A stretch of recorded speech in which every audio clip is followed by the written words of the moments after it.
Section 1.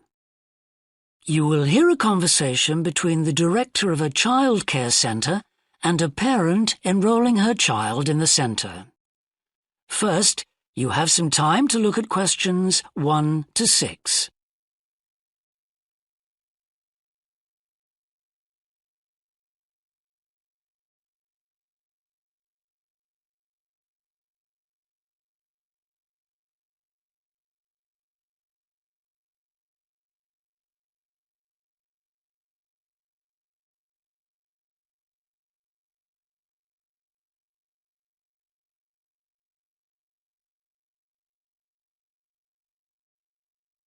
You will see that there is an example that has been done for you.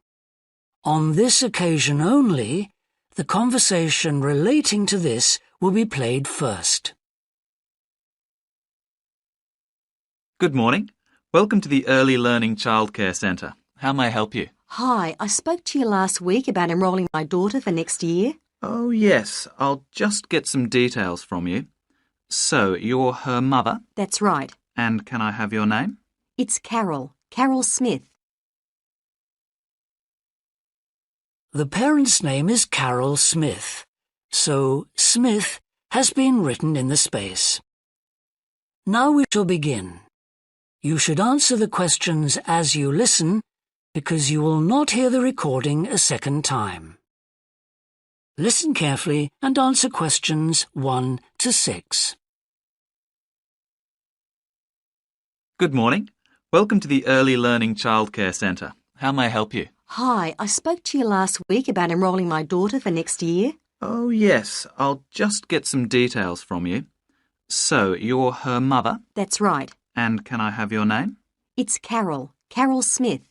And your daughter's name? It's Kate. Now, we have several groups at the centre and we cater for children from 3 to 5 years old. How old is your daughter?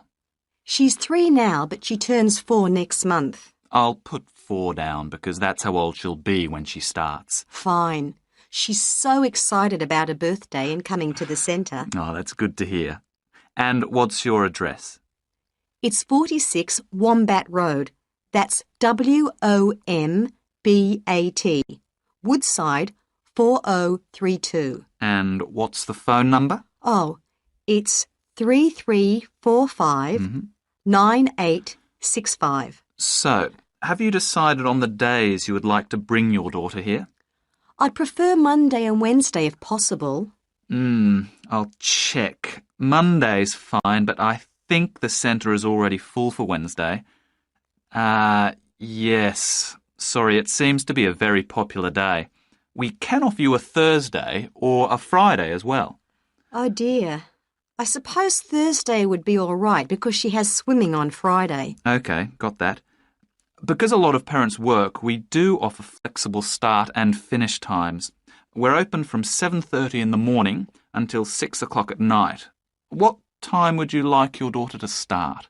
I need to get to work in the city by 9, so I'll drop her off at 8:30. You're pretty close to the city here, so that should give me plenty of time to get there. That's fine. Now, we also need to decide which group she'll be in. We have 2 different groups and they're divided up according to age. There's the green group, which is for 3 to 4-year-olds, and then there's the red group, which is for 4 to 5-year-olds. She's quite mature for her age and she can already write her name and read a little. Well, I'll put her in the red group and we can always change her to the green one if there are any problems. That sounds fine. OK, let's move on to meals. We can provide breakfast, lunch and dinner. As she's finishing pretty early, she won't need dinner. Will you give her breakfast before she comes? Yes, she'll only need lunch. Before you hear the rest of the conversation, you have some time to look at questions 7 to 10.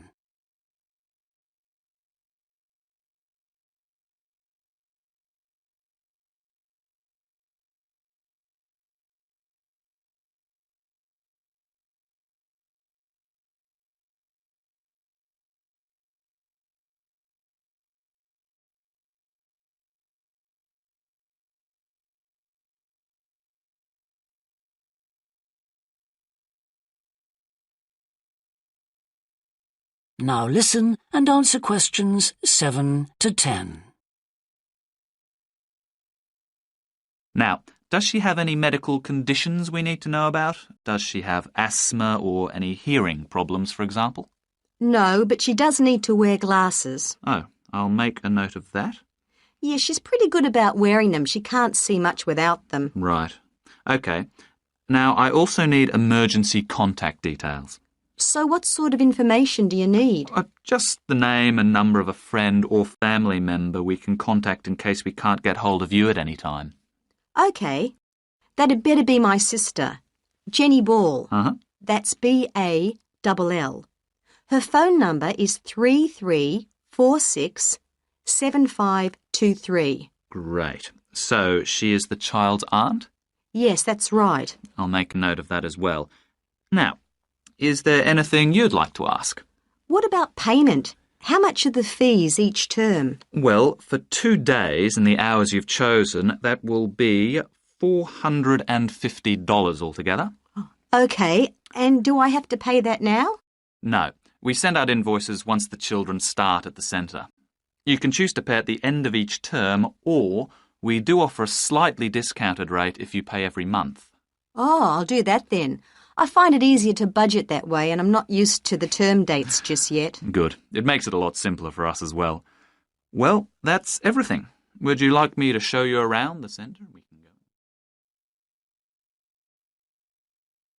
That is the end of section 1. You now have half a minute to check your answers.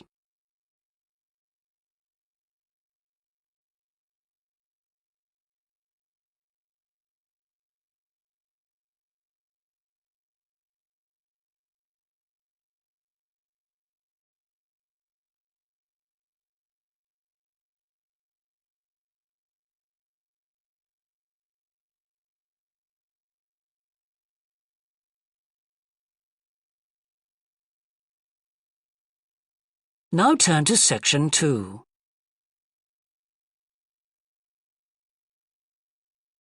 Section 2. You will hear a woman called Alice Bustle talking on the radio about the Dolphin Conservation Trust, an organisation which tries to protect dolphins.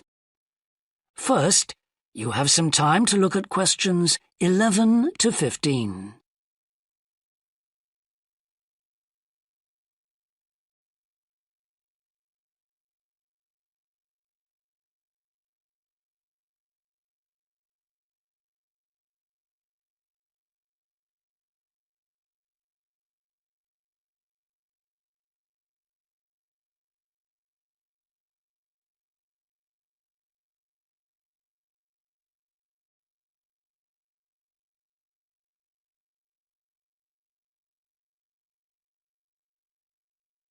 Now listen carefully and answer questions 11 to 15.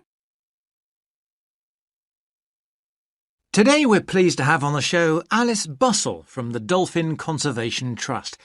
Tell us about Trust, Alice. Well, obviously its purpose is to protect dolphins in seas all around the world. It tries to raise people's awareness of the problems these marine creatures are suffering because of pollution and other threats. It started 10 years ago and it's one of the fastest growing animal charities in the country, although it's still fairly small compared with the big players in animal protection. We're particularly proud of the work we do in education. Last year, we visited a huge number of schools in different parts of the country, going round to talk to children and young people aged from 5 to 18. In fact, about 35% of our members are children. Oh. The charity uses its money to support campaigns, for example, for changes in fishing policy and so forth. It hopes soon to be able to employ its first full-time biologist with dolphin expertise to monitor populations. Of course, many people give their services on a voluntary basis, and we now have volunteers working in observation, office work and other things. I should also tell you about the award we won from the Charity Commission last year for our work in education. Although it's not meant an enormous amount of money for us, it has made our activities even more widely publicised and understood. In the long term, it may not bring in extra members, but we're hoping it'll have this effect. Is it possible to see dolphins in UK waters? Yes, in several locations. And we have a big project in the east part of Scotland. This has long been a haven for dolphins because it has very little shipping. However, that may be about to change soon because oil companies want to increase exploration there. We're campaigning against this because although there'll be little pollution from oil, exploration creates a lot of underwater noise. It means the dolphins can't rest and socialise. This is how I became interested in dolphin conservation in the first place. I had never seen one, and I hadn't been particularly interested in them at school. Then I came across this story about a family of dolphins who had to leave their home in the Moray Firth because of the oil companies, and about a child who campaigned to save them. I couldn't put the book down. I was hooked. Before you hear the rest of the talk, you have some time to look at questions 16 to 20.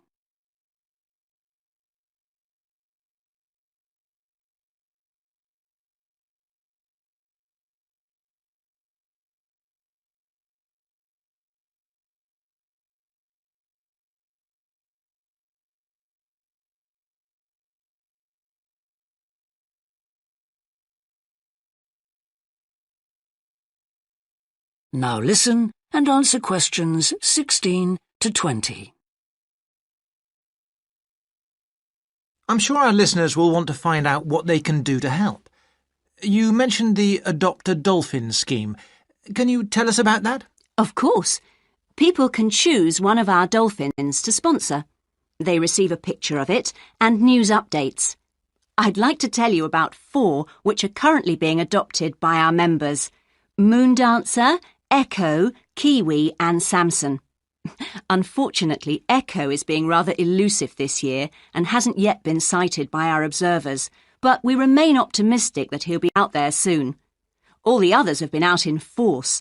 Samson and Moondancer are often photographed together, but it's Kiwi who's our real character, as she seems to love coming up close for the cameras, and we've captured her on film hundreds of times.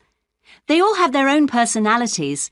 Moondancer is very elegant and curves out and into the water very smoothly, whereas Samson has a lot of energy. He's always leaping out of the water with great vigour. You'd probably expect him to be the youngest. He's not quite. That's Kiwi. But Samson's the latest of our dolphins to be chosen for the scheme. Kiwi makes a lot of noise, so we can often pick her out straight away. Echo and Moondancer are noisy too, but Moondancer's easy to find because she has a particularly large fin on her back, which makes her easy to identify. So, yes, they're all very different. Well, they sound a fascinating group. And how would you go about... That is the end of section 2. You now have half a minute to check your answers.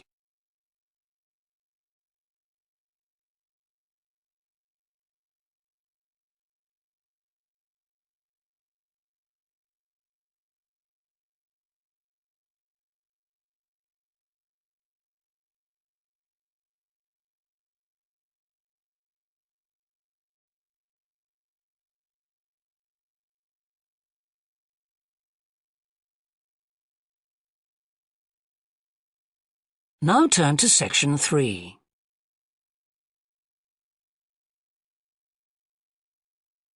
Section 3. You will hear a student called Rob, who is in the first year of a theatre studies course, talking to another student called Mia, who's in the 4th year of the same course. First, you have some time to look at questions 21 to 25.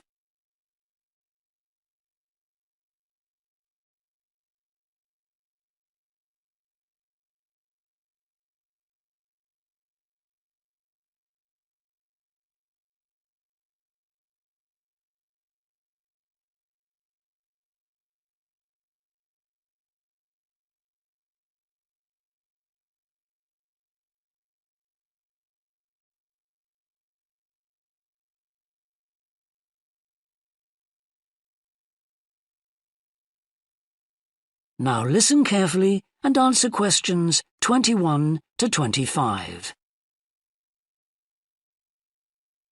Hi, Rob. How's the course going? Oh, hi, Mia. Yeah, great. I can't believe the first term's nearly over. I saw your group's performance last night at the student theatre. It was good. Really?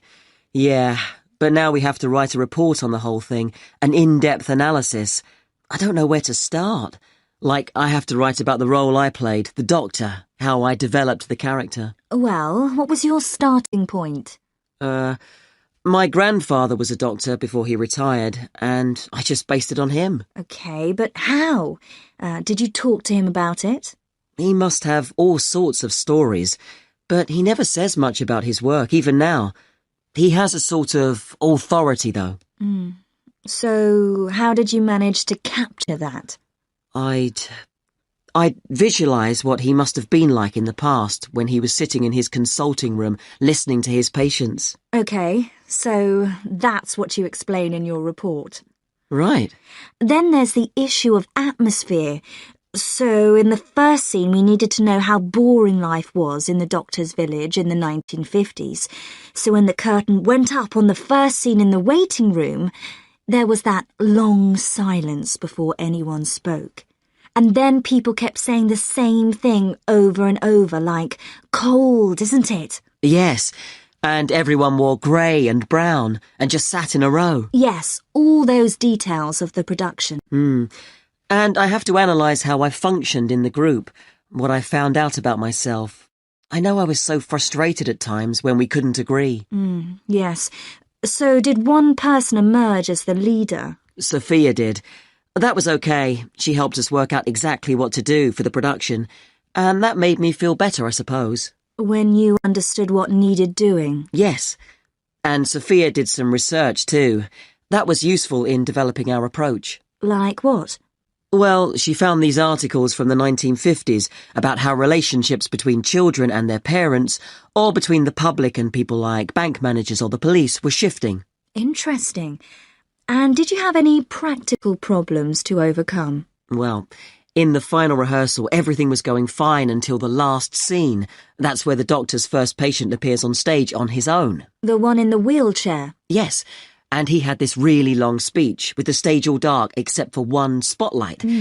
And then that stuck somehow, so it was shining on the wrong side of the stage.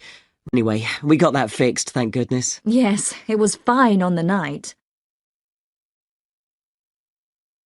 Before you hear the rest of the discussion, you have some time to look at questions 26 to 30.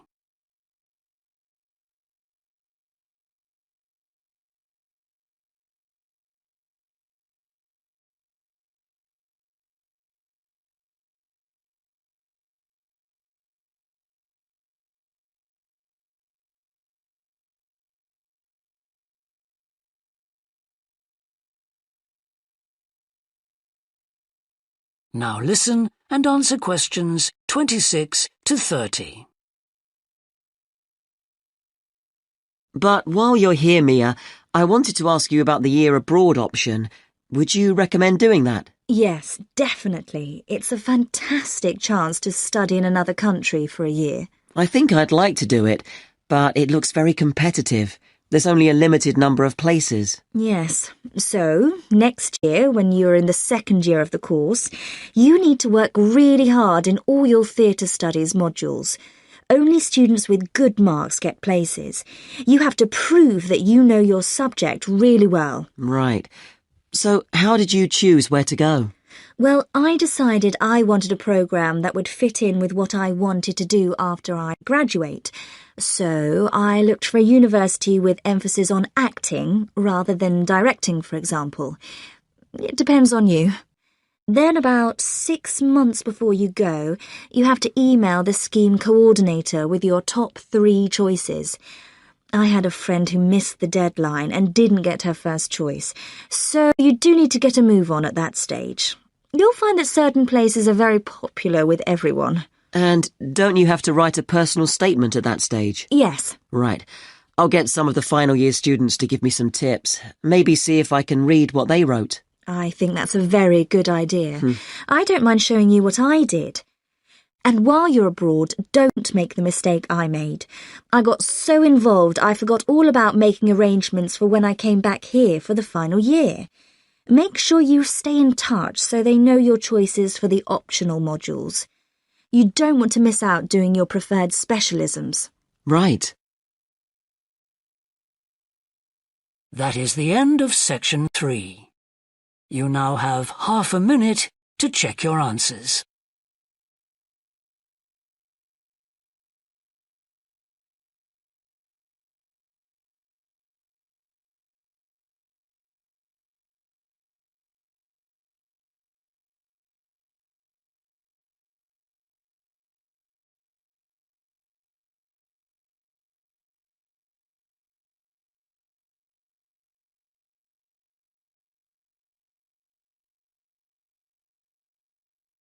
Now turn to section 4.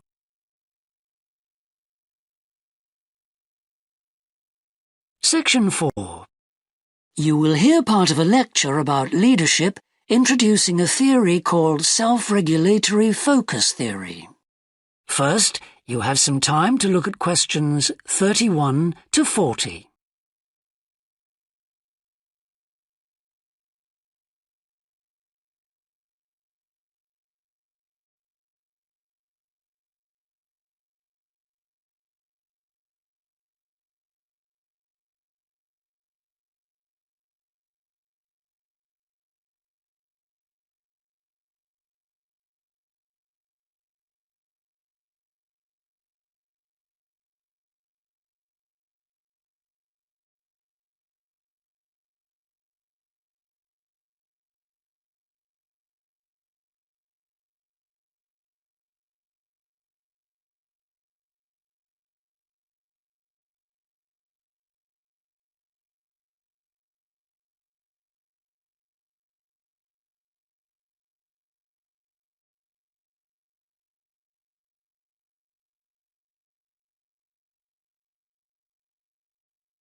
Now listen carefully and answer questions 31 to 40. Today, I want to talk about self-regulatory focus theory and how the actions of leaders can affect the way followers approach different situations. Self-regulatory focus theory is a theory developed by Torrey Higgins. He says that a person's focus at any given time is to either approach pleasure or avoid pain. These are two basic motivations that each and every one of us has, and they cause us to have different kinds of goals. Promotion goals in different life situations emphasize achievement. Prevention goals are oriented towards the avoidance of punishment. In a specific situation, our thoughts might focus more on promotion goals or more on prevention goals. The theory suggests that two factors affect which goals we are focusing on. First, there is a chronic factor. This factor is connected to a person's personality and says that each person has a basic tendency to either focus more on promotion goals or focus more on prevention goals as part of his or her personality. Second, there is a situational factor, which means that the context we are in can make us more likely to focus on one set of goals or the other. For example, we are more likely to be thinking about pleasure and to have promotion goals when we are spending time with a friend. In contrast, if we are working on an important project for our boss, we are more likely to try to avoid making mistakes and therefore have more prevention goals in our mind. Research has shown that the goals we are focusing on at a given time affect the way we think. For example, when focusing on promotion goals, people consider their ideal self, their aspirations and gains. They don't think about what they can lose, so they think in a happier mode. They feel more inspired to change. When people are focusing on prevention goals, they think about their ought self. What are they supposed to be? What are people expecting from them? They consider their obligations to others. As a result, they experience more anxiety and try to avoid situations where they could lose.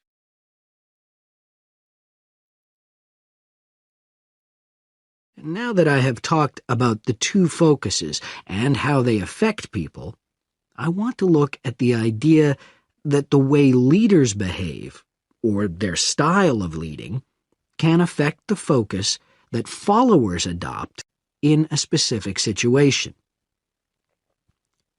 In talking about leadership, we often mention transformational leaders and transactional leaders. Transformational leaders, when interacting with their followers, focus on their development. In their words and actions, transformational leaders highlight change. Their speech is passionate and conveys a definitive vision. All of these things can encourage followers to think about what could be. In other words, they inspire a promotion focus in their followers. In contrast, transactional leaders focus on developing clear structures that tell their followers exactly what is expected of them. While they do explain the rewards people will get for following orders, they emphasize more how a follower will be punished, or that a follower won't get rewarded if his or her behavior doesn't change. In short, they emphasize the consequences of making a mistake. This emphasis will clearly lead followers to focus on avoiding punishment and problems. This is clearly a prevention focus. In conclusion, it is important to understand that one focus is not necessarily better than the other one. For a designer who works in a field where a lot of innovation is needed, a promotion focus is probably better. In contrast, a prevention focus, which causes people to work more cautiously and produce higher quality work, might be very appropriate for a job like a surgeon, for example. The main point of the research, though, is that the actions of leaders can greatly influence whether people approach a situation with more of a promotion focus or more of a prevention focus. That is the end of section 4. You now have half a minute to check your answers.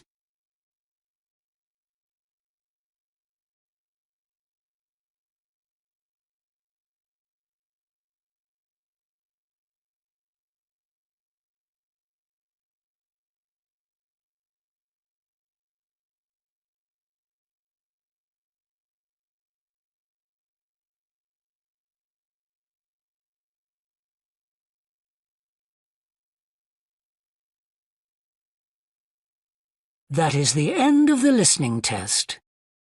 In the Ielts test, you would now have 10 minutes to transfer your answers to the answer sheet.